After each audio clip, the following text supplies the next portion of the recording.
नमस्कार, स्वागत है आपका मेरे सत्यमेव जयते चैनल में और मैं हूं डॉक्टर हरीश चंद्र लखेड़ा। उत्तराखंड में इन दिनों चर्चित है जितेंद्र कुमार आत्महत्या कांड और इसमें जितेंद्र ने खुद आरोप लगाया कि भारतीय जनता पार्टी का एक नेता जिसका नाम है हिमांशु चमोली, उसके कारण उसे आत्महत्या करने पर मजबूर होना पड़ा और 57 लाख रुपए हिमांशु चमोली जितेंद्र कुमार से हड़प गया था। कुछ सेटलमेंट था, जमीन के कुछ मामले थे, इस तरीके से जो काम करवा रहा था वो, या 1-1 लाख रुपए के मोबाइल फोन से लिए थे और जब काम नहीं हुआ और पैसा भी नहीं लौटाया हिमांशु ने, तो जितेंद्र कुमार ने आत्महत्या कर दी। इस मामले पर एक वीडियो मेरी पहले से ही मेरे इस चैनल में, आप उसको देख सकते हैं।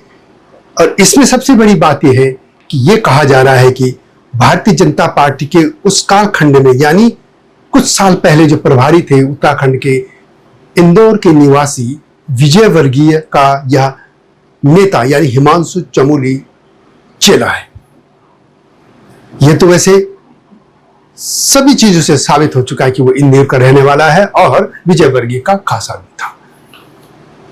अब इसी मुद्दे पर मैंने बात की है उत्तराखंड के पूर्व मुख्यमंत्री हरीश रावत जी से।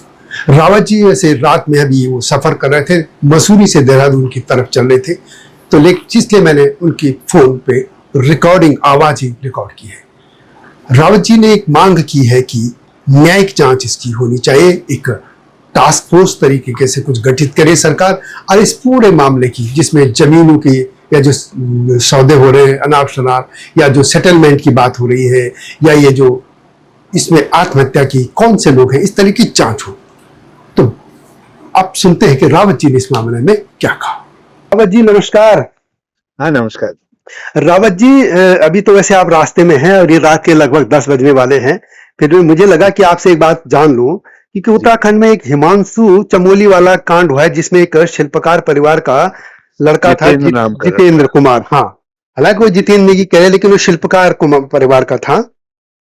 उसने आत्महत्या की और कहा कि इसने हिमांशु ने 57 लाख टोटल जो है उसने वसूले। हाँ, एक लड़का था जी, और अच्छा कर रहा था अपना व्यवसाय, अपने परिवार का पालन भी कर रहा था, सब कर रहा था जी। लेकिन उसको उसकी महत्वाकांक्षा को हाँ, हिमांशु चमोली नाम के व्यक्ति ने और जगा दिया। हाँ, और ज्यादा जो ये रातों रात करोड़पति बनने की एक भूख मैं पिछले कई वर्षों से लोगों में देख रहा हूँ, और उसका दोहन करने का काम, उस भूख का दोहन करने का काम, उस आकांक्षा का दोहन करने का काम हिमांशु चमोली जैसे लोग करते हैं, जो किसी तरीके से सत्ता के नजदीक से, या कहा जा रहा है कि उसका श्री विजयवर्गीय जी से बहुत क्लोज रिलेशनशिप थी। हाँ, ये बड़ी चर्चा है दिल्ली में भी कि ये विजयवर्गीय ये खास है। ये क्या है सूचना आपके पास? ये मेरे पास कोई सूचना नहीं है। कहा यह जाता है कि जब विजयवर्गीय यहाँ आए थे हमारी सरकार के टॉपलिंग के गेम के लिए, हाँ, वो इंचार्ज प्रभारी थे वहाँ के, हाँ, भाजपा के जी।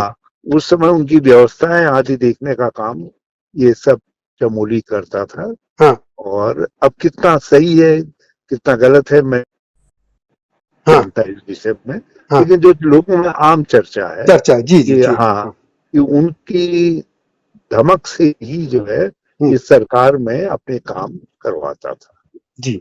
और भी बहुत सारे नेताओं से अपनी निकटता जाहिर करके लोगों को प्रभावित कर लेता था। अब न जाने कितने जितेंद्र कुमार हैं इनके विक्टिम, और ऐसे बहुत सारे लोग आज दिल्ली, मेरठ, मुजफ्फरनगर और जगहों से यहाँ आकर के इस तरीके के काम कर रहे हैं। एक तो ये जमीनों के इसने इस तरीके के धंधों को सेटल करने वाले लोग, इनमें यहाँ विवादास्पद प्रॉपर्टीज बहुत है,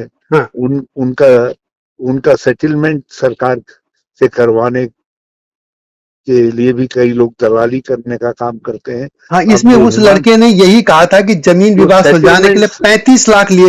ये सेटलमेंट का क्या है, थोड़ा सा सेटलमेंट शब्द से ही हम्म। मैं भी चौंका हूँ हम्म। कि कोई विवादास्पद प्रॉपर्टी का हम्म। वो सेटलमेंट करना चाहता था। हम्म। तो उसमें कहीं कहीं पर जो सत्ता के नजदीक के लोग होते हैं या जिनके हाथ कलम में ताकत होती है इस मामले में, तो वो लोग भी इन्वॉल्व रहे होंगे, क्योंकि उनके बिना सेटलमेंट नहीं हो सकता।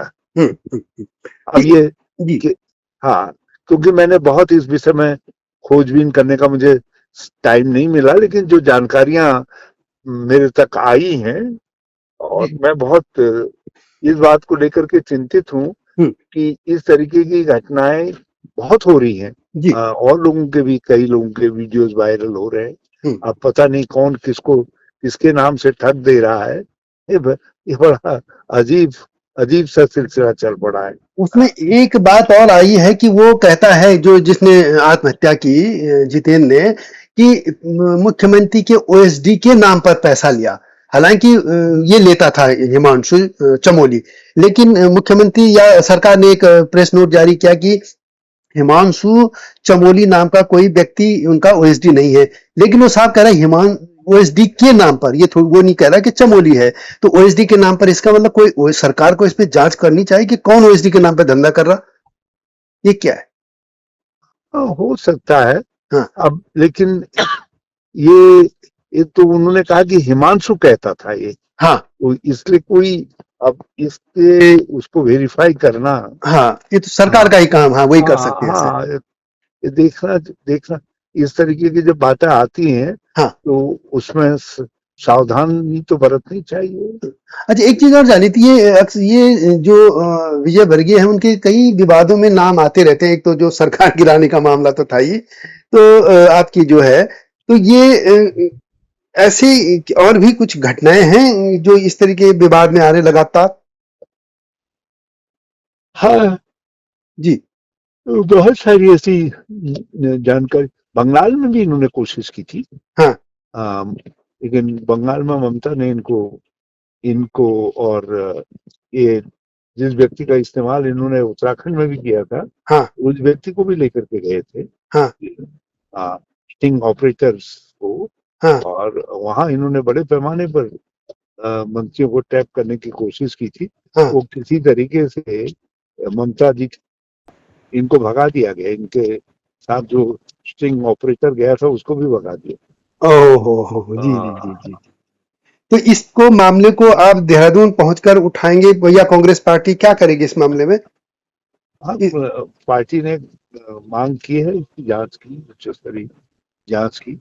जी, चलो, तो बाकी कहा कि इसमें एक न्यायिक उसमें हाँ, वो बननी चाहिए, स्पेशल टास्क फोर्स जो जांच करे जी, और इसको देखे, लेकिन न्यायिक देखरेख में बननी चाहिए। हाँ, क्योंकि ये जो है, हाँ, तो इस तरीके की वो बनती है जांच टीमें जो है, वो बहुत इन्फ्लुएंस हो जाती है। तो लोगों को भरोसा रहता है कि नहीं, अब इन्फ्लुएंस नहीं हो पाएगी। तो ये वीडियो कैसे लगी कमेंट में अवश्य लिखें। जल्दी आऊँगा इस तरह की स्टोरीज के साथ, तब तक नमस्कार। हिमालय पे पेड़ हो तो गीत गाएंगी नदियाँ, गीत गाएंगी नदियाँ। पेड़ों पे चिड़िया है तो गीत गाएंगी नदियाँ, पेड़ों पे चिड़िया है तो गीत गाएंगी नदियाँ। माँ की लोरी जैसे होते हैं नदियों के गीत।